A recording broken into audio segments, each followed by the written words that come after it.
Eu sei que vocês estavam com saudade disso aqui. Tá de volta. Hora do Pesadelo. E quem estará conosco hoje no Hora do Pesadelo? Regis Tadeu. O tudólogo Regis Tadeu. Falando sobre o quê? De novo ela! Disney.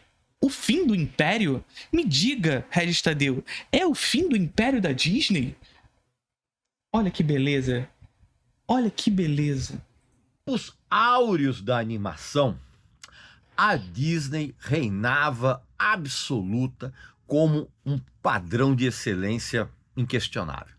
Só que da mesma forma como acontece com uma estrela que acaba perdendo o seu brilho, cara, o antigo império do Mickey agora enfrenta uma série de desastres cinematográficos que retratam a queda vertiginosa rumo ao abismo da irrelevância por parte desse grande conglomerado. Já é o terceiro ou quarto vídeo que ele fala as mesmas asneiras, porque assim, o motivo não são os filmes. Como é que é? Você não tá sabendo disso? Então o tio Regis aqui vai explicar em detalhes inacreditáveis neste vídeo. Se tem uma coisa que vocês sempre me perguntam é se há algum serviço streaming que vale a pena ser assinado. E o que eu sempre respondo a vocês é que nos dias de hoje, um bom diferencial para um serviço streaming é uma boa curadoria.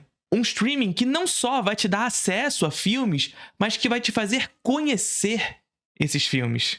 E isso você encontra na Filmica. Com uma nova interface na web e nos apps, estando disponível para Android, iPhone, Android TV, Apple TV, Chromecast, Fire TV, e que nas próximas semanas estará disponível nos aplicativos para Samsung e LG, a curadoria da Filmica conta com um catálogo diverso que te fará conhecer, por exemplo, a novela vague tcheca, da aclamada diretora Vera Chytilová e seus filmes As Pequenas Margaridas, e também Milos Forman com O Baile dos Bombeiros e Amores de uma Loira.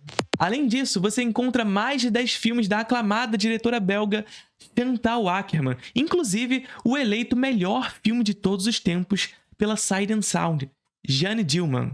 Além de outros filmes que amo, como Cria Corvos, do Carlos Saura, e muito mais. Muito mais. Agora, o mais importante disso tudo, a Filmica está com uma promoção maravilhosa, diga-se de passagem, para o seu passe anual. Fazendo a sua assinatura via Pix, você tem acesso a todo esse acervo e curadoria por apenas R$ 84. Um ano de acesso por R$ 84. Mas corre que essa promoção vai apenas até o dia 31 de julho. O link para você conhecer a Filmica e assinar o pacote anual está aqui na descrição. Agora vamos voltar pro vídeo. Já tem ele gosta de rock, gente, mas a gente vai pular. Percebido, né? Os tempos atuais que testemunham uma Disney completamente desconectada dos tempos modernos. As produções É claro, Tempos Modernos é o filme do Chaplin. mais recentes são exemplos eloquentes, cara, de uma fórmula que já está completamente desgastada e de uma falta de compreensão a respeito do que realmente impacta o público nos dias atuais, cara. A crise da Disney não é um acidente isolado, é um sintoma de uma corporação, cara, que se agarra ao passado enquanto o futuro tá acontecendo, tá se desenrolando rapidamente na frente dela, cara. No ano passado... Esse agarramento ao passado, por exemplo, que tá fazendo Divertidamente 2 ser um grande sucesso comercial, por exemplo. Então, o motivo não é esse, Regis Tadeu. Não é esse, Regis Tadeu. Que foi o ano do centenário da Disney, cara, né? Inclusive, não sei se você sabe, mas o estúdio ele foi fundado pelos irmãos Roy e Walt Disney em 1923, cara. Então, no ano passado foi um ano desastroso para Disney, muito longe de qualquer tipo de data comemorativa, de ano comemorativo que eles poderiam ter, cara. Pode esquecer que não rolou magia corporativa nenhuma, cara. Por quê, cara? Um monte de filmes, inclusive eu já vou falar a respeito deles. Um monte de filmes falhou miseravelmente em capturar a imaginação do público e pior, cara, evidenciaram uma tentativa completamente desesperada de capitalizar em cima da nostalgia sem oferecer nada de substancial em troca. Algumas animações da Disney, cara, de um passado não tão recente, eu me lembro, por exemplo, do Frozen de 2013, é o exemplo que me vem à cabeça agora, cara. Até essas animações recentes até dava para cravar que o departamento de animação da Disney estava mais acertando do que errando. E as fusões que deram à empresa o controle das franquias da Pixar, do Star Wars e da Marvel, também mostravam, cara, o poder financeiro da Disney. Não, isso simplesmente, somente mostrava o capitalismo indo em direção ao monopólio. É só isso, Regis Tadeu. Você consegue conceber, Regis Tadeu, que assim como qualquer liberal, vocês só conseguem enxergar o problema no sintoma? Vocês enxergam o sintoma, vocês não conseguem encontrar a causa dele? Percebe? Porque vocês enxergam no sintoma a causa do problema. Vocês enxergam no sintoma a causa. Então a Disney tá um grande fracasso porque tá fazendo filmes ruins. Não! O nome disso é monopólio. O nome disso que você falou agora aqui pra gente é monopólio. A Disney comprando geral é monopólio. E quais são as consequências do monopólio? Primeiro, por como vai na direção do monopólio? Primeiro, o capitalismo vai sempre na direção do monopólio. E aí você hoje consome Star Wars, você consome Marvel, você consome Disney Animation, você consome Pixar, você consome isso, aquilo outro, e no final das contas você está consumindo a mesma empresa. Isso acontece em todas as escalas da economia. Você consome Unilever, você está consumindo todas as marcas, várias marcas, que na verdade são Unilever no final das contas. O nome disso é capitalismo. O nome disso é monopólio.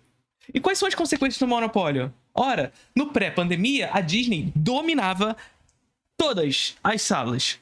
Todo o mercado exibidor. Porque dominava tudo com Marvel. Mas quando não tinha Marvel, tinha Star Wars. Quando não tinha Star Wars, tinha Pixar. Quando não tinha Pixar, tinha Disney Animation. Então a Disney estava tomando todas as salas. E a consequência do monopólio é a precarização da produção.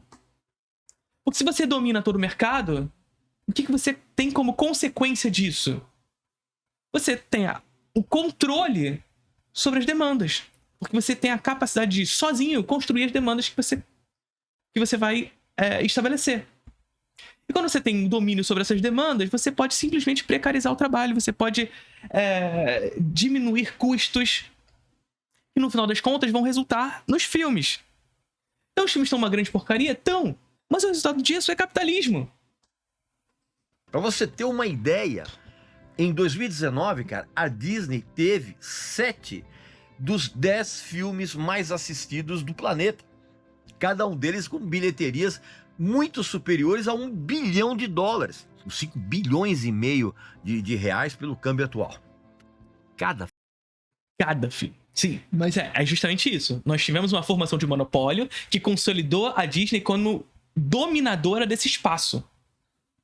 Só que, ao longo do tempo, a sustentação disso o capitalismo vai sempre na direção de construir acúmulos infinitos de riqueza. Onde houver barreiras para essas acumulações infinitas de riqueza, o capitalismo vai rompê-las à custa do que for. E o que a gente está falando aqui? A gente está falando de redução de custos. Em que áreas? No trabalho, sobretudo. Então nós temos uma precarização do trabalho, no CGI, nos efeitos especiais, nos atores, mas não nos grandes atores, nos pequenos atores, figurantes, na tecnização do trabalho, na divisão internacional do trabalho. Então você tira determinadas etapas da produção dos Estados Unidos e leva para outras localidades no mundo para baratear esses custos. E conforme você vai cada vez mais barateando esses custos, rompendo com essas barreiras de acumulação, você vai precarizando não só o trabalho, como os resultados. E essa é a consequência. Sobretudo de uma empresa que domina o mercado, que não precisa de muita coisa, que não tem a concorrência. Filme. Então, com essa situação, cara, parecia absolutamente improvável que houvesse qualquer sinal de fracasso no horizonte da empresa. Só que veio a pandemia e tudo mudou drasticamente. Aliás, mudou para todos nós, né? Bem verdade. Mas no caso da Disney, cara, foi uma tragédia que nem mesmo os bons números, por exemplo, de Guardiões da Galáxia Volume 3 e aquele remake live action da Pequena Sereia, cara, conseguiram encobrir. além de ser suplantado pelas empresas rivais, cara, a Disney, ela cometeu erros absurdos, cara. Tipo, Diga-se de passagem, vamos lá.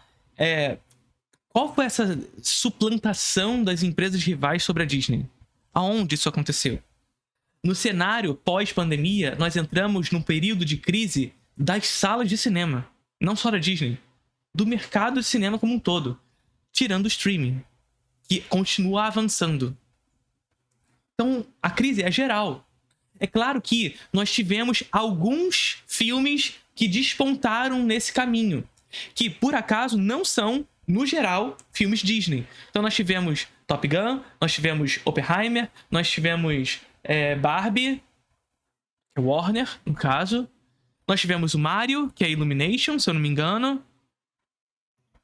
Como alguns desses filmes que desbancaram essa meta do bilhão, tirando Oppenheimer, que foi muito próximo disso. Então a Disney ela tá tentando encontrar o seu caminho. Por quê? Porque o mercado monopolizado ali no pré-pandemia, e agora tá tentando encontrar o seu novo padrão. Ela ainda tem nas suas mãos o produto que era a hegemonia no pré-pandemia. Era a hegemonia no pré-pandemia. Mas o que fazer com esse produto a partir de então? Ela vai descartar esse produto? Ela não vai descartar? A Disney não tá em decadência, a Disney está em crise. É diferente. Só que é aquilo que a gente fala, o capitalismo ele vive de crises, porque é inerente a esse sistema as crises. Só que o capitalismo, mais uma vez, funciona a partir de quebra de barreiras de acumulação em direção ao acúmulo infinito de riquezas. A Disney vai romper com essa crise, rompendo essas barreiras de acumulação, à custa do que for. À custa do que for. Esse novo padrão Disney vai chegar. Lançar o péssimo As Marvels e os fracassados Homem-Formiga e a Vespa, Quantumania e aquela Mansão Mal Assombrada, cara. E teve também um fracasso surpreendente, um déficit financeiro absurdo, causado pelo Indiana Jones e a Relíquia do Destino. E aí é aquela questão que a gente estava falando. A galera de direita encontra o problema no sintoma. O sintoma se apresenta enquanto causa para eles. Qual é a causa desses fracassos? Eles não conseguem. Nem mesmo a animação da Pixar, aquele Elementos, nem isso deu certo. Aliás, o que vai dar certo de verdade, meu amigo e minha amiga, é você adquirir um novíssimo e extraordinário livro que chama-se Belas Letras, Nylon Rock, marcador de cada um incrível, dizer assim, sucesso, cara. Porque todos os diversos e contraditórios lados da personalidade dele, cara, são mostrados aqui nesse livro com um cupom, e há dias, cara. Em estúdios como a própria Pixar ali nos lados. Espetacular. E já que eu tô falando em dias, no passado, né, quando aconteceu a ascensão ali nos anos 90 de novos estúdios, como a própria Pixar e a DreamWorks, com umas abordagens, umas produções. Só que aí qual é a grande questão? Como é que o capitalismo vai funcionar? Olha só, tá surgindo uma empresa maravilhosa, uma empresa criativa. Essa tal de Pixar tá fazendo uma coisa legal aqui no mercado, hein? Olha só, tá fazendo uns filmes aqui diferentes, uns filmes que provocam uma espécie de imaginação distinta do que a gente vinha fazendo, do que convencionalmente estava sendo apresentado. Olha só essa Pixar, que legal. Compra.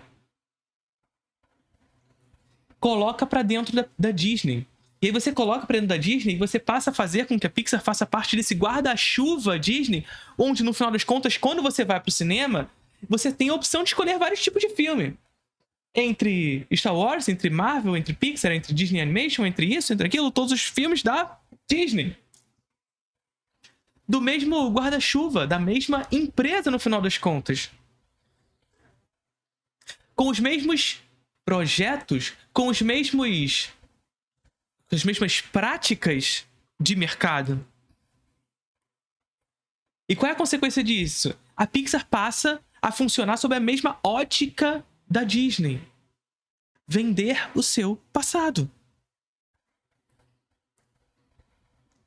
A Pixar já havia construído a sua memória. O que a gente faz agora? Vende o seu passado. E a Disney parou de ganhar dinheiro com isso? Claro que não. A Pixar cada vez fez mais sucesso comercial. Ao contrário do que se crê. A Pixar, antes Disney, tinha filmes melhores? Tinha. Mas os sucessos comerciais Pixar na Disney são inúmeros. Produções. Por quê? Porque é o processo. Acúmulo infinito de riqueza. O interesse não é... Regis Tadeu, vamos lá. O interesse não é e nunca foi fazer bons filmes. O interesse sempre foi lucrar com eles. Aí você vai me falar, mas lucrar com filmes significa fazer bons filmes. Vai, mais uma vez, ver as maiores bilheterias de todos os tempos e ver lá se tá lá os melhores filmes de todos os tempos. Não é assim que funciona. Qualidade não pressupõe público. É claro, mais uma vez, que a qualidade pode levar o boca a boca e as pessoas irem ao cinema. Mas qualidade não pressupõe público. É uma série de relações de mercado que se conectam, por exemplo, pela monopolização do mercado exibidor que esses filmes têm, por ser um monopólio. Meio inovadoras, tudo ali muito bem oxigenado. Isso mostrou, cara, que a Disney não era mais a única fonte de magia, vamos dizer assim, no mundo da animação, cara. Além disso, de uns anos pra cá, o paradigma do mercado mudou completamente, cara. Porque os consumidores modernos, eles exigem mais do que apenas ficar regurgitando previsivelmente contos de fadas, cara. Eles querem histórias, cara, que ultrapassam as convenções normais, você tá entendendo? Eles querem personagens, cara, que reflitam a diversidade do mundo real, cara, e temas que mexam com as vidas cotidianas desse público, cara. Aonde? Vocês estão entendendo o que eu tô falando? É aqui que vive o idealismo dessa galera. Em que lugar ele viu que as pessoas querem isso? Eles partem de um lugar de que as demandas estão postas na sociedade. As pessoas querem histórias maravilhosas. E a gente não está atendendo o desejo por histórias maravilhosas que essas pessoas querem. Não! Não! Demandas são construídas. Demandas são construídas pela oferta. Ninguém nunca pediu por um filme do Homem de Ferro. Essa demanda foi construída historicamente. Ninguém nunca pediu pelo Vingadores. Essa demanda foi construída paulatinamente. Ninguém nunca pediu. Pelo amor de Deus, vai olhar as listas de maiores bilheterias de todos os tempos. Aonde você vai me dizer que ali tem histórias complexas? Não é isso que faz público. Qualidade não pressupõe público. Mais uma vez, essa galera olha pro sintoma e tenta encontrar no sintoma a causa dos problemas. Não é no sintoma que a gente encontra a causa.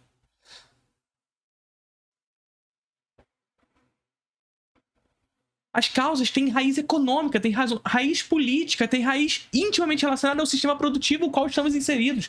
Ponto.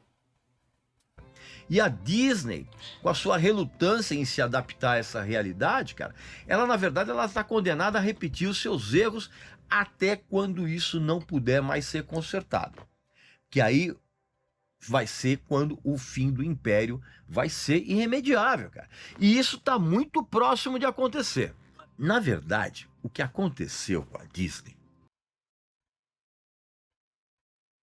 A Disney vai acabar amanhã. Isso aqui parece muito aquele vídeo do Ideias Radicais falando: daqui a 7 anos a China vai quebrar. Todos os indícios possíveis para mostrar pra gente: a China vai quebrar. Aí a China. Breve sendo a maior economia do mundo. Mas a China vai quebrar. Assim como o Império Disney vai acabar amanhã. Amanhã não tem mais Disney. Divertidamente, 2, que tá aí no cinema, batendo recorde de bilheteria, amanhã não vai mais. Amanhã não tem mais Divertidamente 2 no cinema, esquece. Não tem mais Divertidamente 2 nos cinemas amanhã. Escuta o que eu tô dizendo pra vocês. Divertidamente 2 vai sair dos cinemas amanhã, porque a Disney vai falir. O Império vai ruir. E a Disney vai acabar.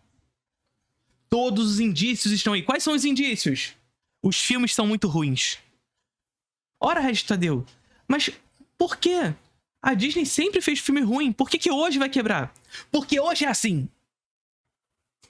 Filmes ruins significam falta de lucro. E a Disney vai quebrar. Mas Tadeu, meu Deus do céu, a gente olha a história da Disney e a gente vê que é uma porrada de filme porcaria batendo recorde de bilheterias. Por quê? Mas as pessoas agora querem escutar histórias maravilhosas. São as histórias que fazem vender. Mas Tadeu, nunca foi assim. Por que hoje é? Porque hoje é, Tadeu, se nunca foi assim. Qual é a fonte? Eu sei que é. A Disney vai quebrar daqui a... Amanhã. Amanhã não tem mais Disney. Ah, Tadeu. Foi que a pandemia aumentou incrivelmente o hábito das pessoas de ver filmes em casa, em vez de ir nos cinemas. Como a Disney tem o seu próprio serviço de streaming, para que a pessoa... Amanhã, meio-dia, acabou a Disney. Anotem aí. Amanhã, meio-dia, não tem mais Disney. vai gastar grana com ingresso de cinema, com pipoca, com refrigerante, com estacionamento, tudo caro. Se você pode assinar lá o Disney Plus e esperar o quê? Um ou 2 meses, cara, para assistir a todos os lançamentos, cara, sem qualquer custo, além da própria assinatura.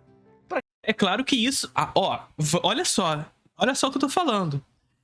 Aqui você foi um pouquinho melhor. A gente entendeu? Aqui você conseguiu ir um pouquinho mais além. Não é como se fosse muito mais difícil. Não é como se toda essa sua análise agora aqui fosse uma coisa maravilhosa também. Mas aqui você conseguiu ir um passinho pra frente. Sabe? As crises não são da Disney. A crise é da sala de cinema. Por conta primeiro, da pandemia e da ascensão dos streamings. Fazendo com que as pessoas... Porque veja só, os streamings já estavam acontecendo na pré-pandemia. Antes da pandemia, já tinha streaming. O streaming já estava consolidado. Só que as pessoas ainda tinham hábito do cinema. A pandemia construiu hábitos. E como se construiu esses hábitos pelo streaming? Capitalismo. Construção de padrões. De novo, vamos lá. Regis Tadeu teve um momento muito curtinho aqui de lucidez. Ainda que não tão aprofundado, sabe? Mas olha só. Tivemos uma pandemia. Antes da pandemia, já havia uma consolidação do serviço de streaming. Por que o cinema não acabou? Ou melhor, por que o cinema não entrou em crise no pré-pandemia? Por quê? Isso é uma coisa importante. Então, o motivo pelo qual o cinema entrou em crise não é só os streamings. Se iniciou uma pandemia. E com a pandemia, as salas de cinemas fecharam. E o mercado produtor de cinema precisava continuar lucrando. O que eles fizeram, então? Investiram massivamente, fazendo crescer, inclusive, inúmeros serviços de streaming nesse contexto. No contexto da pandemia, surgiu um monte de serviços de streaming. Para quê? Para construir um novo padrão de consumo. Construir um novo espectador nesse contexto. E esse espectador aparece, esse espectador surge. O espectador de serviço de streaming. Ele começa a surgir nesse contexto. Um espectador que é fiel a esse tipo de exibição. Quando acaba a pandemia, e aqui as contradições capitalistas. O capitalismo ele vai na direção do acúmulo infinito de riquezas. Onde há uma barreira de acumulação, ele quebra essas barreiras para continuar acumulando infinitamente. Então a pandemia se apresentou para o capitalismo como uma barreira de acumulação. O que eles precisaram fazer? Criar esse hábito no espectador por um novo tipo de consumo. O streaming. Que já era um tipo de consumo consolidado, mas que ainda não era um hábito hegemônico. Então, quebrou-se essa barreira para que o espectador continuasse consumindo o produto audiovisual, agora de dentro de casa. Só que, quando as salas de cinema voltam, esses hábitos já estavam construídos. E aqui uma contradição. O capitalismo, que quebrou a barreira de acumulação anteriormente apresentada para acumular infinitamente as suas riquezas nesse período onde não havia sala de cinema, agora encontra uma nova contradição. A sala de cinema voltou. Como é que a gente faz lucrar nesse lugar? Que ainda é mais lucrativo que o streaming. Então a gente precisa da sala de cinema. Percebe? E agora o cinema tá correndo atrás do prejuízo que ele mesmo criou, que o capitalismo mesmo criou, para construir novos padrões e voltar a lucrar nas salas de cinema. Isso vai acontecer. As salas de cinema não vão morrer agora. O cinema já enfrentou essas crises. Já enfrentou essas crises. Inúmeras vezes. E precisou superá-las. À custa do que for. Pra que a pessoa vai fazer isso? E tem outra coisa que eu já falei anteriormente, cara. Essas porras de trocento. Agora, esse discurso, pra que as pessoas vão fazer isso? Pra que as pessoas vão sair de casa pra ir no cinema? As pessoas faziam isso antes da pandemia. Você consegue conceber isso, Regis Tadeu? Antes da pandemia, as pessoas saíam de casa e iam ao cinema. O ingresso já estava caro. A pipoca já era cara. O refrigerante já era caro. O cinema já era no shopping, que faz as coisas ficarem ainda mais caras, porque é um lugar de consumo. Então, as coisas já eram caras, mas as pessoas iam pro cinema. Por quê que agora as pessoas resolveram não ir? Porque se construiu um novo hábito. Um novo hábito de consumo foi construído. E agora as salas de cinema se veem no processo de voltar a tentar construir esse público para elas, para a sala de cinema. Voltar a construir os hábitos anteriormente apresentados. Mas as pessoas já iam pro cinema antes, sendo caro. E por que eu tô dizendo isso? Porque a história do cinema nos mostra que essas crises já ocorreram. E o cinema superou-as inúmeras vezes. As salas de cinema superou-as inúmeras vezes. Por que esse discurso? Por que as pessoas sairiam de casa para ir num cinema assistir o cinema caro? Já aconteceu. Quando surgiu a televisão. Quando a televisão apareceu e começou a surgir na televisão produtos audiovisuais que poderiam ser assistidos em casa e não ir pro cinema, as pessoas começaram a se questionar da mesma coisa. Ora, por que eu vou sair de casa se eu posso assistir em casa? As salas de cinema precisaram se reinventar. Construir um novo público. Construir novos padrões. Surge nesse contexto o Panavision, o cinema em cores. Começa a se discutir temas que a televisão não fazia, porque a televisão ela ainda se comunicava muito com um público familiar. Então a novela vague, por exemplo, ela vai chegar dentro de Hollywood também na década de 70 com a nova Hollywood. E aí temas mais pesados, mais sombrios começam a ser tratados nas salas de cinema. Então a sala de cinema se reinventa para se adequar a um novo público. Para construir um novo público, melhor dizendo. E a sala de cinema hoje está tentando construir esse novo padrão. Está tentando. E é justamente nesse momento onde se tenta construir esses novos padrões que nós vemos uma heterogeneidade de escolhas nas salas de cinema. Tende a ter. Mas quando surge um produto que se apresenta como o padrão necessário para acumular infinitamente, nós vemos as salas de cinemas dominadas por esse produto. Divertidamente 2. Divertidamente 2, que ocupa todas as salas de cinema. Porque o capitalismo tende a isso. Tende ao monopólio. Ao monopólio de exibição. Ao monopólio das salas. E a Disney tem capacidade de monopolizar esse mercado. É só encontrar o padrão. E Divertidamente 2 está aí, por exemplo. É só encontrar o padrão. E eles vão encontrar. Eles vão encontrar. E a gente vê isso acontecendo. Veja, eu já falei pra vocês. Existe uma tendência, ao que parece, pelo menos a princípio, e vai ser a princípio mesmo, tá? Porque isso vai acabar. Porque isso já aconteceu na história também. De, a princípio, nesse momento de crise, os estúdios investirem em autores pra conquistar público. Então é a Greta Gerwig fazendo Barbie, é o Christopher Nolan fazendo Oppenheimer,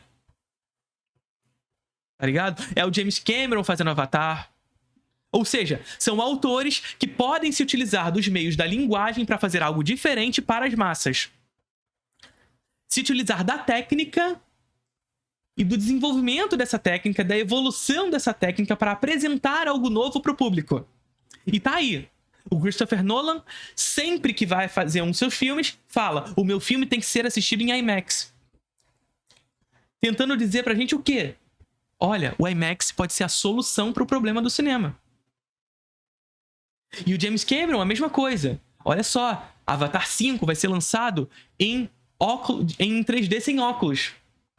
O 3D sem óculos pode ser a solução pro cinema. Percebe?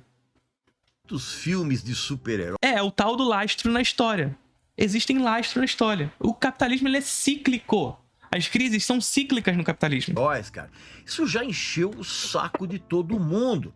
Ainda mais, cara, com o abuso. Todo mundo está de saco cheio ao longo da história. Lá na década de 80, a galera tava falando que tava de saco cheio do filme da década de 70. Na década de 70, tava se falando que tava de saco cheio dos filmes da década de 60. Na década de 60, tava se falando que tava de saco cheio da década de 50. E assim por diante, de resto Tadeu.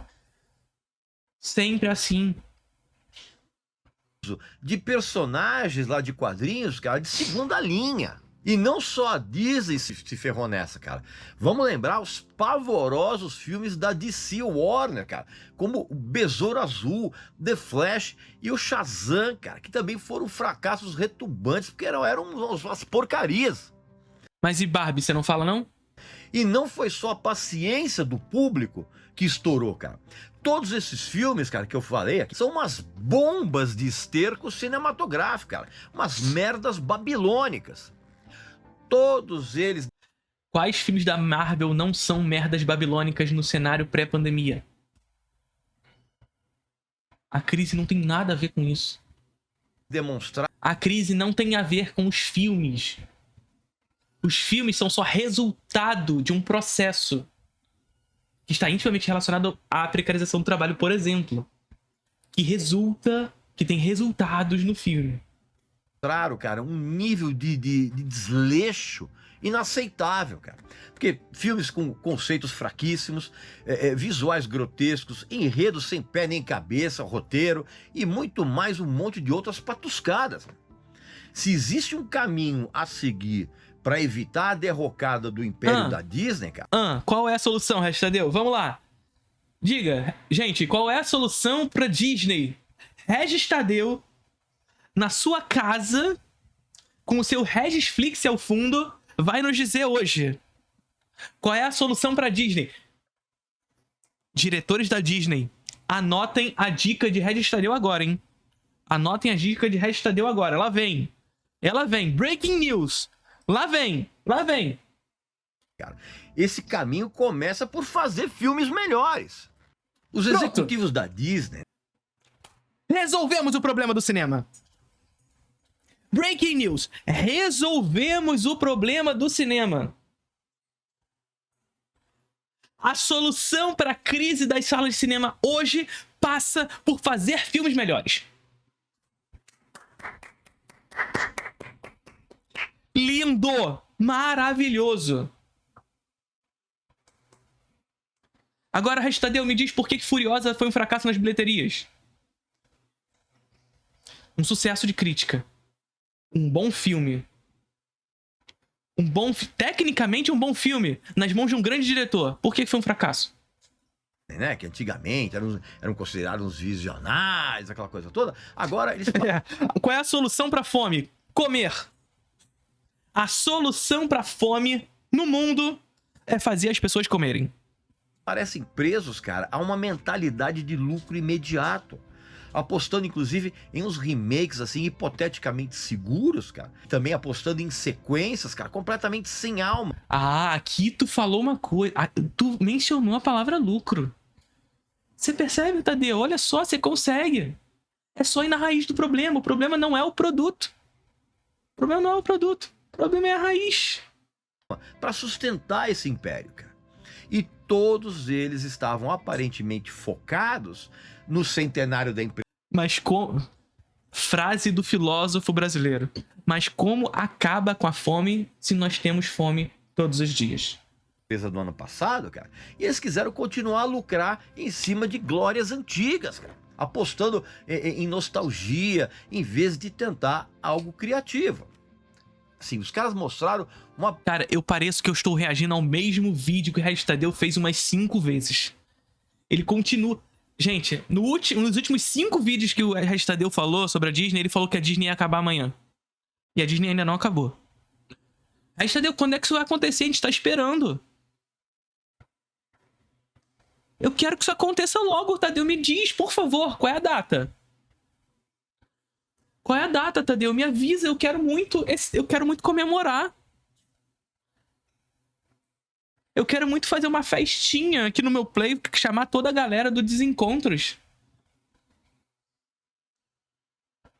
Soltar uns fogos. Me diz a data. Porque já faz uns 5 vídeos, uns 5 anos que você tá falando que a Disney vai acabar. E ela não acaba. Tô ficando triste já.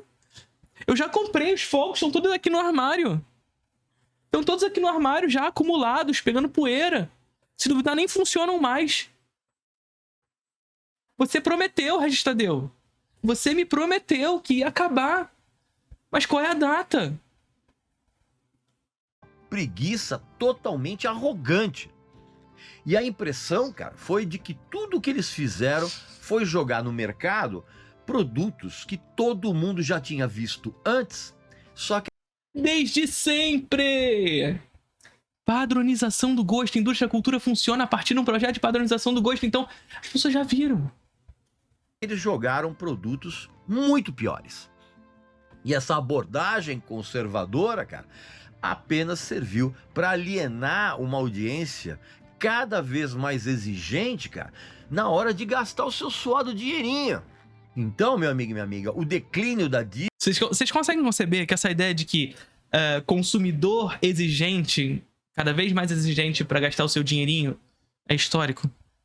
É fácil ganhar as pessoas com esse discurso? Porque o seu dinheiro, qualquer um de vocês, classe média, pobre, trabalhadora, qualquer um de vocês, se alguém falar pra você, você é um cara... É discurso de horóscopo isso, tá ligado? Isso aqui é discurso de horóscopo. Porque eu sei que você é um cara... Vou tirar as cartas aqui. Aí você tem a carta aqui, ó. Eu sei que você é um cara que é muito exigente pra gastar o seu suado dinheiro. Porra, todo mundo! Basicamente toda a classe trabalhadora é assim. E não é hoje. É ontem. É antes da pandemia. É em 1950. É em 1930. É em todos os anos.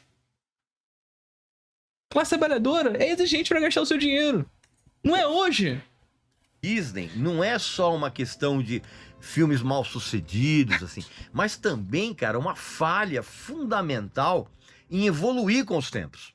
Aquela magia toda que no passado inspirava gerações, agora se perdeu numa maré de comercialismo, cara, barato, assim, e do falta nada. de visão artística. Se a Disney não redescobrir rapidamente a sua criatividade, a sua coragem, vai continuar a ser uma sombra do que um dia foi e vai se tornando um monumento ao fracasso da complacência dentro de um mercado que não perdoa quem é fraco. Pois bem, meu amigo e minha amiga, essa é a minha... Vocês escutaram, né? Vocês escutaram Disney. Anotou todas as dicas aí? Vocês pegaram o caderninho aí, ô Disney? Pegou o caderninho, anotou todas as dicas de Regis Tadeu? Então anote. Anote, porque, enfim, é possível que amanhã não haja mais Disney. Há essa possibilidade.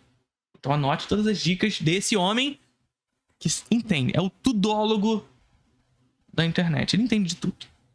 Tá bom? Então anote. Tá vendo aquele vídeo ali? Exclusivo para mim. Curtiram o vídeo?